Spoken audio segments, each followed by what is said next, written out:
Pit bull மற்றும் ரொட்வீலர் ரக நாய் வளர்த்தால் 1 லட்சம் ரூபாய் அபராதம் விதிக்க வழிவகை செய்யும் தீர்மானம் சென்னை மாநகராட்சி கூட்டத்தில் நிறைவேற்றப்பட்டது.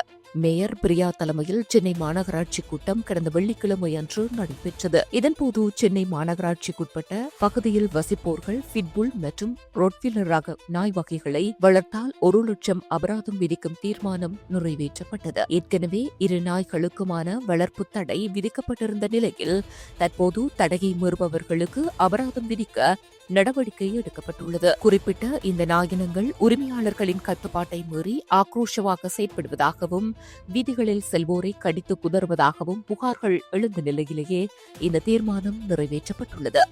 அட்வியா செய்திகளுக்காக நான் கஜனா சந்திரபோஸ். தொடர்ச்சியான மெய்த்தகவல்களை தெரிந்து கொள்ள அட்வியா டிவியினை சப்ஸ்கிரைப் செய்யுங்கள்.